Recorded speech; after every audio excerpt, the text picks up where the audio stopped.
Clindamycin shrunk my freaking nose. My dentist was basically like, you want to go through it in a Invisalign or no? If you don't want to be a slave to your brain, go to your doctor, talk about it, talk to your doctor about it, be honest about it, be 100% honest about it so that you can get the right type of medication.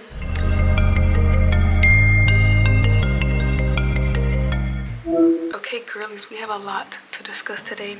The better you look is the better you feel about yourself. The more in tune with yourself you are, the better you feel about yourself. The more like connected you are with your inner self, the better you feel about yourself. But it takes away some of the anxiety you may feel, especially if you're a very like socially anxious person. Because I don't like the term Looksmaxxing, we're gonna go with life-maxing or cute-maxing. I need to be drenched because I want the skin to look so nice. Today we're going to be talking about all the things that I do to feel personally good about myself, and like I want to give you guys some ideas and some things you can implement in your life of how to feel good, how to feel less like a dusty blob. And it pertains to your looks, it pertains to your lifestyle, your mental, all that. Okay, let's go over them while on my skincare. I'm gonna try to do some light makeup. I haven't been feeling makeup lately because my skincare routine is so intensive. Like my nighttime skincare routine is so freaking intensive that my skin feels raw. My skin feels raw most of the time, and I don't like to add like makeup product on top of it. Not frequently. I feel like I'm very 50-50 when it comes to makeup. Like sometimes, half the time I like very light, very skin-like makeup. That's like my go-to. Because I like looking like myself. Like I like my face, I like looking like myself. But also on the other end, sometimes I just like to go all out. Sometimes I want to look not like myself. Sometimes I want to look like an artificial version of myself, you know. Look at the skin, look at the skin. Like, don't mind these. I picked at my skin like a week ago, and I have like, this is what's left of like the war I waged with my skin. The first thing I do to basically cute max, like elevate my looks, elevate my aesthetic, I got a prescription of clindamycin. So if you don't know what clindamycin is, it's basically a steroid that was used to like treat staph infection and stuff. But they found out that it actually works really well for skincare. And so yeah, I got a prescription of clindamycin. I've used clindamycin previously because if you ever use Curology, because if you don't know, I don't know if I said this on this channel, I've been on Curology for like 7 years, maybe 6. And in Curology, their gimmick is that they have a ingredient that no one else has. Like you have to like get a prescription of, you can get it with them. And that was the first time ever that my skin was just looking immaculate. But another thing I noticed about the clindamycin, what it did is it shrunk my nose. It shrunk my nose. I've suffered with very bad allergies all throughout my life. Like I don't remember a time where I did not have like an allergy problem. Like I can't even step outside without being harassed by pollen and everything else, all the elements outside. And so like my nose when I was younger was just like always inflamed. I had like this dark demarcation over my nose because I would always be pushing my nose up. I used to hate my nose. I used to hate it. Like, what the heck? For some reason, I don't know why, but using clindamycin not only helps clear my skin, like my skin looks so freaking glowy from it, but it shrunk my nose to the size it's supposed to be. Like I don't have the smallest nose in the world. I don't have the most structured pixie pin-up nose ever in the world. But I feel like my nose fits my face because of the clindamycin. It checked off one insecurity on my checklist because I was really contemplating. Like it wasn't like something that I was like obsessed over, but I was contemplating before this. I was contemplating getting a nose job. Like not even a nose job, because I knew someone who got like not like a nose surgery, but she had Botox or something inside her nose, and like it made her nose look smaller. So I was contemplating doing things like that when I get enough money, when I get older. But now that's all out the window. I have to worry about it anymore because the clindamycin shrunk my nose. Clindamycin shrunk my freaking nose. Another thing that I use in my skincare routine that has changed the game, changed my skin is tretinoin. I was so against tretinoin, so against using tretinoin for the longest time because I felt like it was like a cheat. Like I just wanted to go, I just needed something to take my skin a step further. Like my skin was clear already. Like I would get compliments on my skin all the time.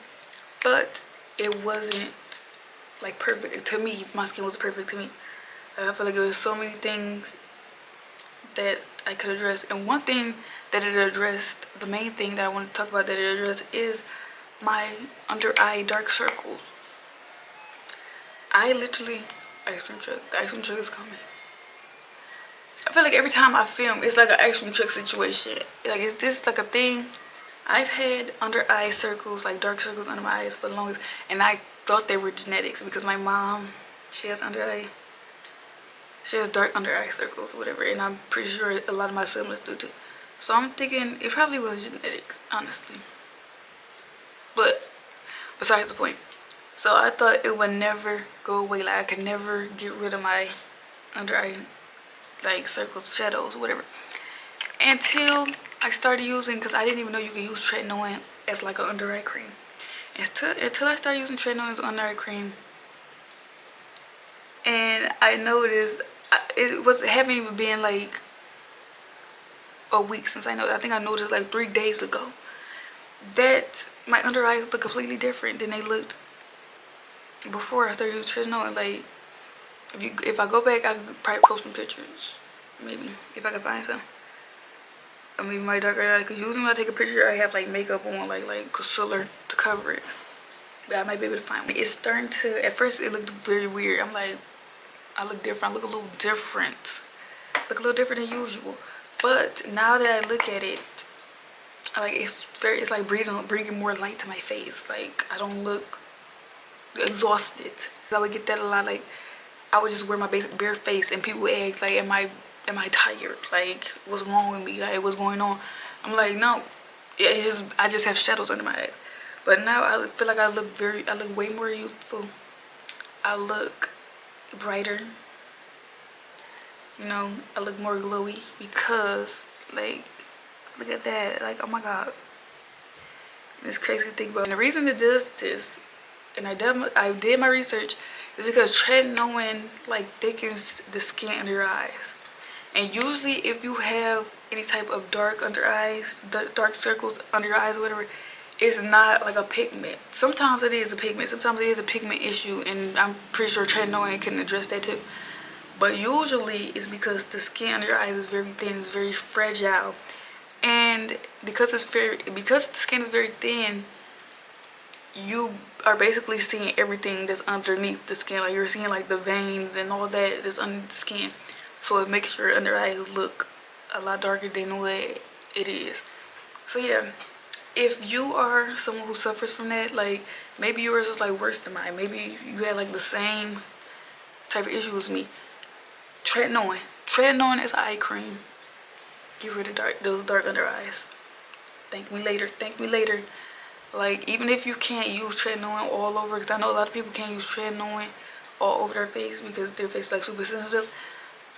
Try it just under eyes. Another thing I've done to basically cute max and like elevate my looks or whatever is I talked about this before, but I got Invisalign. And getting Invisalign was a very random thing that I did. And I was younger. Like I've always had like decent looking teeth. Like it just looks decent. It wasn't like super straight. But I did have a lot of crowning. I did have a lot of crowding, especially in my bottom teeth and then my front two teeth. Like my front two teeth almost overlapped. Almost. It was just like a little like crisscross. And that's like something genetic. That's something I have in my family genetically, because I think a lot of my siblings have like teeth like that, like that cross in the front, like the two teeth that cross in the front. Not me roasting But I was like, I siblings. had like 25% of that. But I was like content with my teeth. Like I really didn't care, like as long as they were straight enough. But as I got older, I realized that I'm done with being content with just the bare minimum. Like yes, the teeth were cute. I love teeth that have like personality to them. I love teeth that aren't super straight. Now I I don't have anything against veneers and all that and whatever people do with their teeth, but I like personality with the teeth. Like I love a little crooked, just crooked there, a little that, a little gap. But I feel like I could still have that even when I get Invisalign. So eventually, after a while, I was like wishing and hoping to get Invisalign. Like I really wanted Invisalign when I was like 17, 18, but my parents couldn't afford it. And plus, my sister was like the priority. Like she, her teeth were way worse. She had like, you know, those teeth that grow in at the same time as your, I don't know what it's called, but like you already have teeth and then they grow in behind it. There's like teeth that grow in behind your other teeth like that. She had that a lot. So I feel like her issues were more important than mine. So yeah, she ended up getting her braces first. But I was still hoping, like, I want to get Invisalign so bad. Like, I didn't want to go full-blown braces. I don't feel like I'm a braces person. But I did want to straighten my teeth. And I did want Invisalign. And so, it happened so randomly. Like, one day, I just went for a regular dental checkup. Because I thought I had a cavity. I didn't have a cavity. But I thought I did. And my dentist was basically like, you want to go through it? Get Invisalign or no? And I was like, yeah, because it's like I was waiting for that. I was waiting. I didn't think it was gonna make that much of a difference because, like I said, my teeth were already like semi-decent looking. But yeah, afterwards, after getting my Invisalign taken out, whatever, I realized that was like one of the best decisions I've ever made. If you can afford it and you know that getting a certain thing done will like make you feel better, make you feel happier, whatever, and it's not gonna harm you any type of way, it's not gonna make you look crazier, then I think you should get it. Like if you're contemplating getting Invisalign, I think you should go for it. I feel like a lot more people are getting Invisalign nowadays. Invisalign over veneers. I feel like a veneers is a very like old celebrity type thing now. Like everybody's getting Invisalign, and the best thing about getting Invisalign to me is not only are my teeth straighter, but, and I got them shaved down and all that, so they're like way straighter than they were before.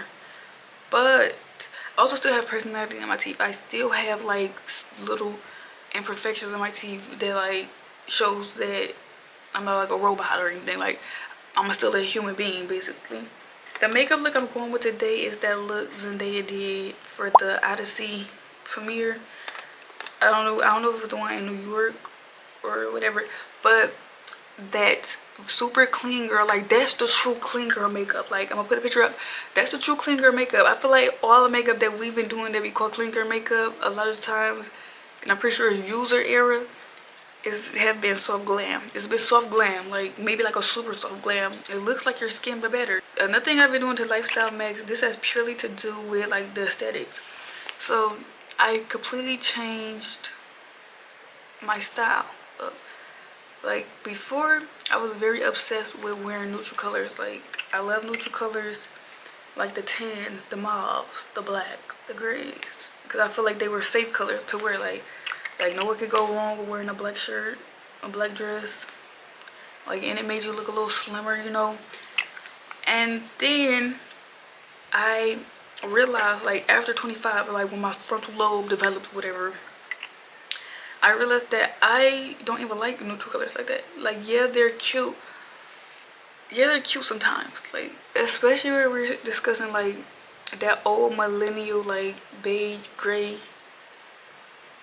like aesthetic that everyone used to have in their home. If you ever watched the old, like, if you ever watched the old like 2016 to 2018 like interior design aesthetic on YouTube, everyone was obsessed with like the beiges, the grays, the whites, and cream colors. Like, and I feel like I fell into the propaganda.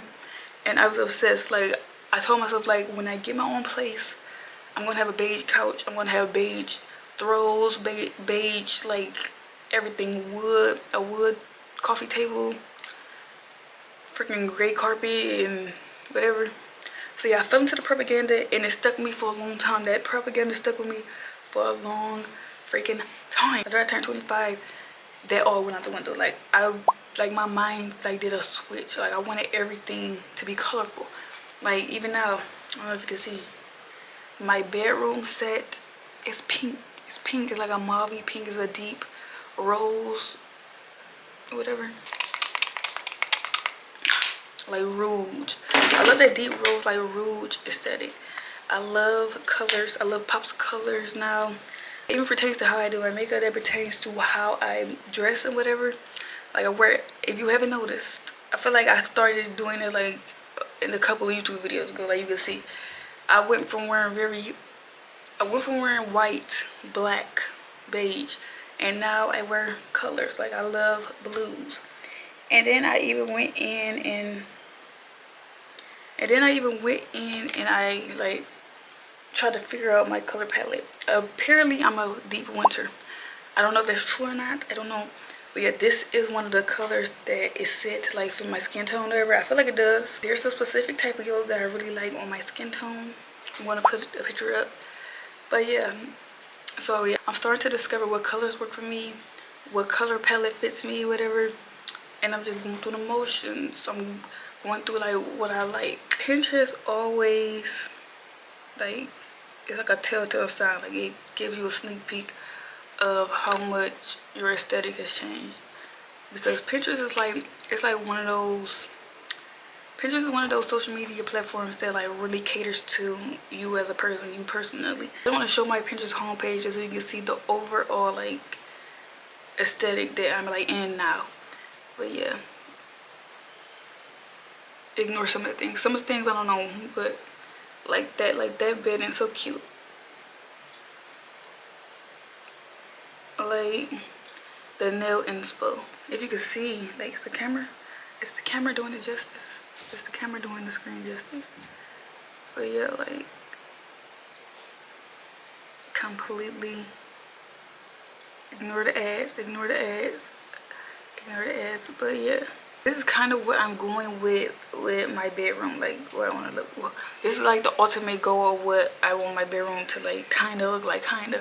Even with the art and stuff, like you can see like all the pieces like coming together, like all the freaking together. Like this is it. Like this art, like I would love a wallpaper like in my actual like living room, like a wallpaper that looks like this. Like, oh my god. This out. Let me blend this out. But I'm really starting to get into dresses. Like, I was never someone who was like, I hate dresses. Because I remember I grew up with someone who like that. I grew up with someone who was a tomboy who completely hated dresses. I was never like that. I just never had the opportunity to find dresses that I like. I'm really starting to find the beauty in dresses. It's like that. And like the beauty in wanting to be whimsical. Another thing I'm doing to Life Max, to Whimsy Max, to Cute Max is I got medicated.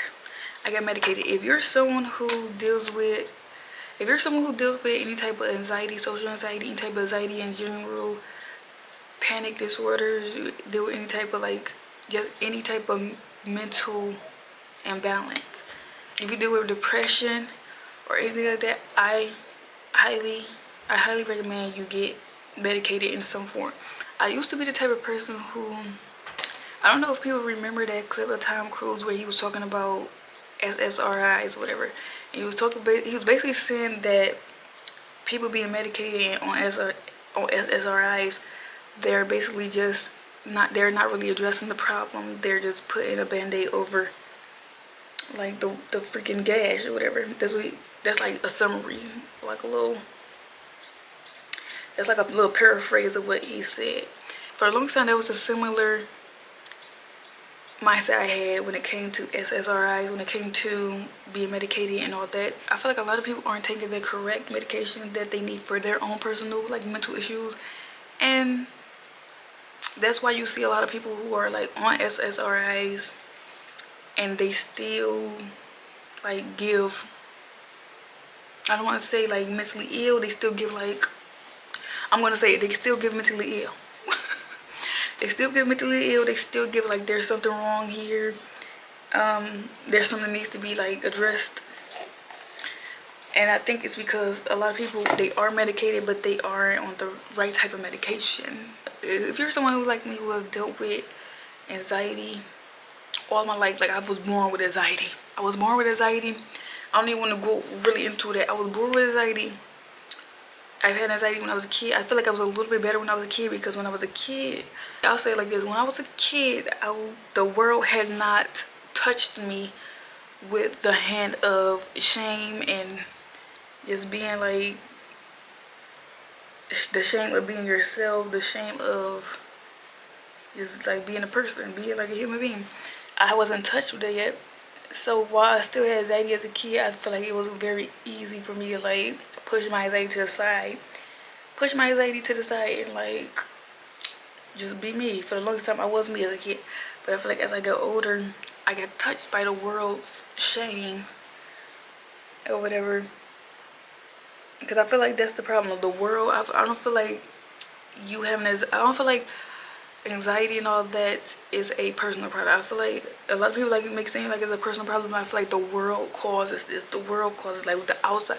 That's the only time that I would say that outside entities is the cause of something happening to me personally. That's the only time I would say that. But yeah, I feel like the world causes anxiety. Like all the things, all the pressures, all the expectations and stuff of the world, it causes anxiety. While I used to think that, yeah, SSRIs were like just a band-aid, it wasn't like you really addressing the freaking issue. The issue of why your brain is out of whack like that. Like why you can't deal with being in like super big groups of people for long periods of time. Why, like I feel like it didn't really address like the root reason why I would feel anxious going up to order food at a restaurant or like to answer a phone call or whatever, or to like be in a setting with a lot of people. Like I don't feel like I used to feel like getting on SSRIs would not address like the root cause of that. Like what's the real cause of that? But in reality, it's the world. The cause is the world, and unless you yourself, like it's a very tragic route. You're gonna always have to deal with the world. Like we're gonna always have to deal with the world. We're gonna always have to deal with all the things that the world put on us that causes this anxiety, that causes this depression and panic and all that. We're gonna always have to deal with it. So yes, I get on SSRIs. I'm on SSRIs. I don't want to go into the specifics of what I'm on. But yes, I get medicated, and I feel like that was the best decision ever. Because before I got medicated, I did brave a lot of things. Like maybe I did brave a lot of things. I did raw dog a lot of things. Like maybe I would be nervous to make a freaking doctor's appointment or something like that, or I'd be nervous to order food some days, but other days it would be different. It was like some days my brain was like out of whack and the anxiety was at an all-time high, and then some days my brain was very calm and I was able to do things despite me being super anxious, super just socially awkward or whatever. And I noticed that in myself. I started to notice that. Like that sometimes I would be fine. Like a lot of times, like I would not care. I would literally not care about anything. Like I would walk into all the restaurants, order food, walk into Chipotle, Kava, order my food with ease. No fast heart beating, no stuttering, no nothing. Like I would be good. But then other days it was like the chemical imbalance or whatever happens to your brain when you're going through anxiety and all that. Sometimes it would be at an all-time high, and then I would feel like I was being choked and my heart was being squeezed when I would have to like do social things or do things in the setting with a lot of people. Like you feel like I'm gonna die. Like I'm literally going to like pass out from this. Like the thought of being medicated, like just popping pills all over the place. Like I don't like that thought. but it was necessary for me. I came up with the conclusion that if I wanted to feel like I felt that 50% of the time, when I was fine taking phone calls, fine making doctor's appointments, fine going up to people and talking, and people coming up to me and talking without having like a super panic attack in my mind and going crazy. If I wanted to feel like that all the time, I would need to be medicated. Like, yeah, I can go through the motions. I can go through the motions of feeling 50% good sometimes. I go through the motions of feeling good 50% of the time and feeling bad 50% of the time, and just live my life like that and just say F the medication, I don't need it. Like, I'll just deal with myself, because that's what I was doing for like the majority of my life, just dealing and hoping that when I wake up that day will be a good day where my brain isn't like fighting against me. And I realized, like, if I want to feel like that way all the time, if I want to feel those good days all the time, I'm going to have to get medicated. I'm going to have to balance these chemicals in my brain out. I'm going to have to like do something about it. So I get medicated. I wanted to see if I could live a normal life being medicated, whatever. Like, another thing I was scared about was completely changing. Like, I didn't know how it worked. I thought like I would be a completely different person, and I wanted to keep my very reserved, very introverted personality, because that's just who I am at the core. But I wanted to make it easier on myself to just interact with people day to day, basically. So yeah, try it for a little bit. Go to your doctor, talk to your doctors. All the girls out there that watch me, you have like anxiety problems and stuff like that. You have social anxiety, panic attacks, depression, all that. Talk to your doctor about it. Get medicated if you aren't yet, because I know a lot of people, it's a lot more common now. It's a lot more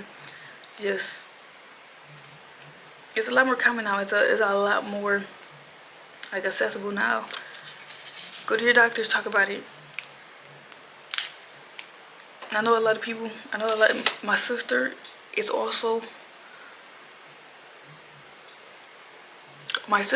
in her own journey with going through all that. I might do a video with her about that in the future. But yeah,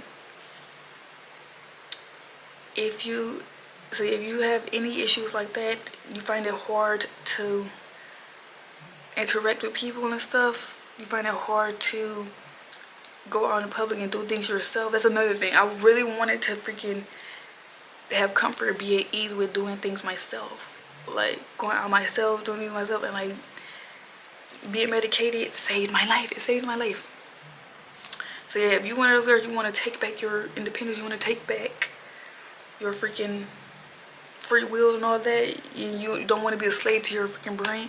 If you don't want to be a slave to your brain, go to your doctor, talk to your doctor about it, be honest about it, be 100% honest about it, so that you can get the right type of medication.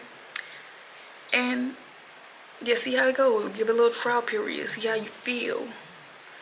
Yeah, so yeah, that really helped with my whimsimaxxing. It helped with my lifemaxxing. I look back at a lot of my videos, I look back at a lot of my TikTok videos and stuff, and I look at my eyebrows and I look freaking crazy. And I think I look the best with my natural eyebrows. I feel like my natural eyebrows are decent. They aren't the cleanest, they aren't the thickest, but I feel like they fit my face. So I fill them in just a tiny bit, and then I clean it up just a tiny bit and call it a day. And from the looks of the picture, she doesn't have any type of lashes. It could be some slight mascara, but it doesn't even look like she has mascara on. My type of look. Another thing I like to do to whimsimaxx is I like to go places that I enjoy.